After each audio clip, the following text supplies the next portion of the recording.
سلام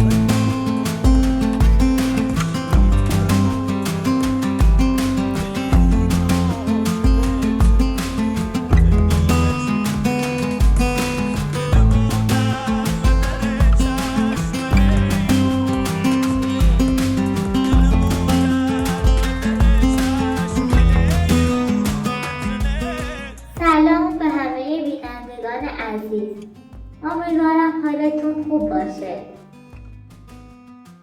امروز میخواهیم در مورد کانال بیل صحبت کنیم. برنامه رو نقد و بررسی کنیم، جایی که هر بار لایه تازه‌ای از دروغ‌ها و نقش‌های جدید جمشید و خانواده‌اش رو در رو میشیم. در این قسمت خواهیم یکی از بزرگترین دروغ‌هایی را که در این کانال منتشر شده دقیق روشن کنیم. همانطور که در ویدیو دیدید ادعا شده که اشرف همسر جمشید است. از طرفی حاتم تنبل قصد دارد با شکوفه ازدواج کند، اما واقعیت چیز دیگری است و قبلا هم بهتان گفتم. واقعیتی که سالها پنهان شده و حالا وقتش رسیده روشن بشه. اول از همه اشرف همسر جمشید نیست. جمشید اصلا ازدواج نکرده و همچنان مجرد است. اشرف در حقیقت همسر هاشم است. بچه‌هایی که در ویدیو ببینید متعلق به هاشم است. اگر کمی با دقت نگاه کنید سن و سال اشرف کاملا مشخص می‌کند که او نمی‌تواند همسر جمشید باشد. از طرفی چهره و شباهت بچه‌ها هم کاملا شبیه پدرشان هاشم است که هیچ ارتباطی با جمشید ندارد و به وضوح شبیه هاشم هستند.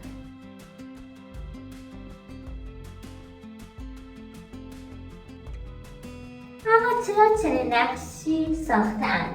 در ابتدا راه اندازی کانالشان آنها تصمیم گرفتند نقش همسر جمشید را به اشرف بدهند با عنوان جمشید و همسرش بازدید بیشتری جلب کنند. وقتی این نقش جا افتاد دیگر نمیتوانستند آن را تغییر دهند، چون میترسیدند بازدید و توجه به مخاطب کم شود. به همین دلیل این داستان ساختگی را ادامه دادند و تا امروز هم سعی میکنند آن را واقعی جلوه دهند. اما برسیم به حاتم. در ویدیو ادامه می‌کند که حاتم قصد دارد با شکوفه ازدواج کند و خانواده اجازه نمی‌دهند و او ناراحت است، در حالی که همه می‌دانند حاتم سالهاست با شکوفه ازدواج کرده و حتی زندگی مشترکشان کاملا شکل گرفته.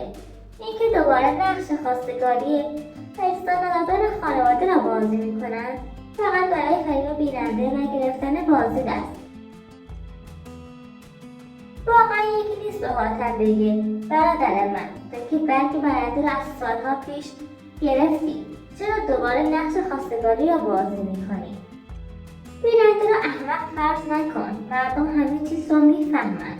اینها واقعیتی است که ما هر روز روشن و شفاف بازگو و مخاطب بداند پشت این ویدیوهای ظاهرا ساده چقدر نقش بازی کردن و دروغ گفته‌اند. در ادامه برای سراغ نقد و بررسی کانال. چی کن؟ واقعا ما کادادم گفتن میگو گله تابنه باشد من شدم چون خوشیه وقتی که تیبه باش صحبت کنه بسای بوتلی ربابی رو بود این به موان درگیر از بشه فکر من میخواب مواسم بالا برانت بوتلی قولی یعنی گوی خوشه بسیم که تیبه نباشید گوی برای تیبه باش صحبت کنه تا تیبه نه اگه چه تایی بوتلی رابی هرچی رنتش 10 بار رنتش قولی مثلا تیبه قبول کنه اصلا حسینی اون با تیبه با مشکلی نارا مثلا با این ازدواج شد اون تا حسینی خیلی مخاطب تیبه هر تیبه قبول کنه خدا را اصلا نمیشه مشکل خیلی کنه من خوشی با تیبه هم اون مقام درجی در این مدت خیلی از بینندگان خودشان متوجه شده‌اند که داستان‌های حاتم و جمشید هیچ شباهتی به واقعیت ندارد.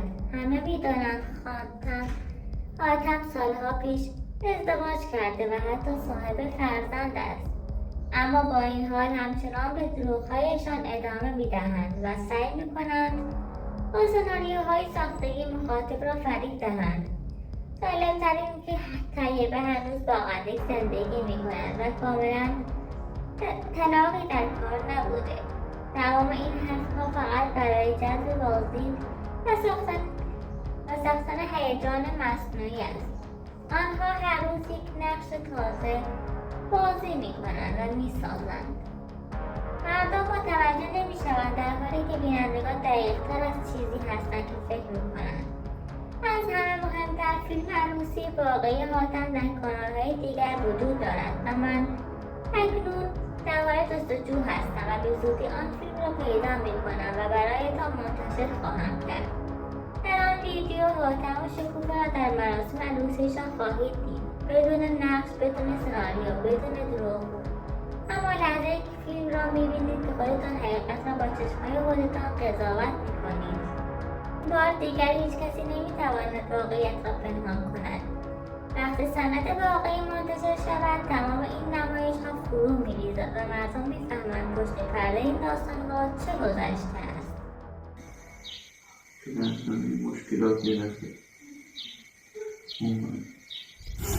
این دریسه بازدید نصب نشده. دریسه بازدید رو باید لوله کسی نصب میکرد، نصب نکرد. الان این خیلی بدی میاد دیگه. اونم درست شد. یا ببین این بهش میخوری یا نه. اگه نخور باید برم از دوباره همهش میخواد.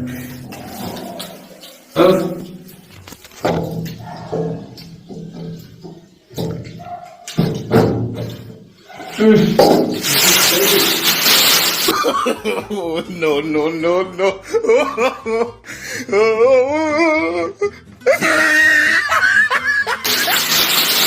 بسته به تا فارغات بین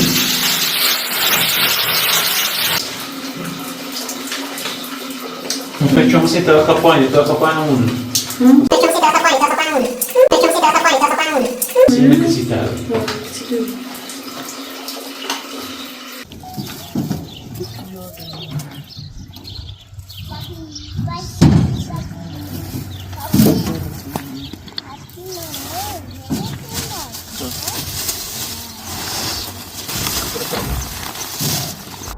واقعا نمیدانم چرا جمشید و این کانال‌های اشایری همیشه دنبال ساختن یک تصویر جعلی از خودشان هستند، در حالی که همه چیز پشت صحنه کاملا متفاوت است. جمشید تمام کارهای ساختمانی را به کارگرها سپرده، از دیوار چینی تا لوله کشی. اما وقتی کارها را به پایان بود، به کارگرها گفت خرده‌کاری ها را بگذارید برای من. میخواهم فیلم بگیرم تا بیننده ها فکر کنند که من بیکار نیستم و دارم کار میکنم. همین نمایش سازی باعث شد فاجعه اصلی رخ بده. وقتی مشغول نصب لوله بود، حتی اندازه را هم نگرفته بود. لوله را سرخود خرید، بدون اندازه گیری، بدون مشورت، بدون تخصص. لوله بزرگتر بود و هنگام نصب به مشکل خورد و کار را خراب کرد. این دقیقا همون چیزی است که همیشه اتفاق می‌افتد. کارهای اصلی را کارگرها انجام می‌دهند، اما خرده‌کاری‌های ساده را جلوی دوربین انجام می‌دهند تا وانمود کنند سخت‌کوش و زحمتکش هستند. واقعیت این است که آنها هیچ کار خاصی انجام نمی‌دهند. با پول همه کارها به دیگران می‌سپارند، اما جلوی دوربین چند پیج می‌بندند. یک لوله جابجا می‌کنند، اما جلوی دوربین جور دیگری وانمود می‌کنند. یک لوله جابجا می‌کنند، کمی ملات هم می‌زنند تا با بینندگان باور کنند که خودشان در حال تلاش هستند. این فقط یک نمایش حساب شده است، یک سناریوی تکراری برای جلب توهم و جذب بازدید. اما مردم کم کم دارن پشت پرده را میبینند. این تناقض‌ها، این اشتباهات، این صحنه سازی‌ها همه چیز را لو میدهد. هیچ کس نمیتواند برای همیشه حقیقت را پنهان کند.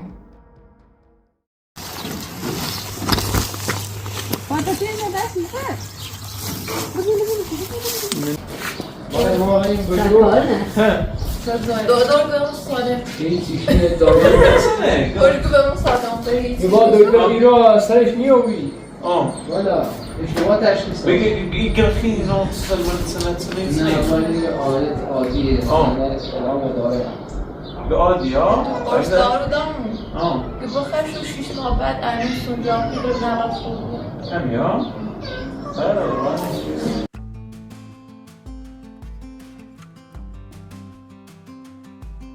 نمیدانم چرا این کانال‌های اشایری هر روز یک داستان تازه می‌سازند و مدام دروغ پردازی می‌کنند.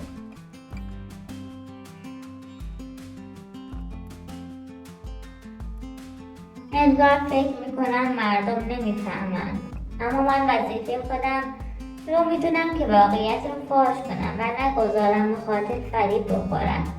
در ادامه ماجرا حجت که جمشید میگوید همسرم را به بیمارستان بردم.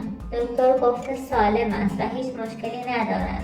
همه میدانیم اولین حرف همسر حجت همه چیز را روشن کرده بود. طبق آزمایش ها سنگ کیسه صفرا دارم و باید عمل شوم. این حرفهایی بود که همسر حجت زده بود. چطور ممکن است یک بار همه چیز تغییر کند؟ چطور تشخیص دکتر اشتباه عذاب درآمد؟ من مطمئن نیستم، اما یک چیز را خوب میدانم. پزشک‌های شهر لردگان مهارت بالایی ندارند و بارها اشتباهات جدی داشته‌اند. ممکن است در تشخیص آزمایش خطا کنند. ممکن است جواب اشتباه به بیمار دهند. از طرفی این احتمال هم هست که حجت بیماری همسرش را بخواهد پنهان کند و حالا پشیمان شده باشد. هر روز یک روایت تازه، یک تناقض جدید. اما چیزی که برای من مهم است حمایت شماست. چند روزی است که حالم خوب نیست. از این زندگی، از این دروغ‌ها، از این جنگ‌ها بی پایان واقعا خسته شدم. ولی دارم تلاش میکنم قوی‌تر از همیشه بمانم، در برابر مشکلات وایستم و ادامه دهم. چون میدانم شما همراه من هستید. تا ویدیوی بعدی، خدا نگهدار.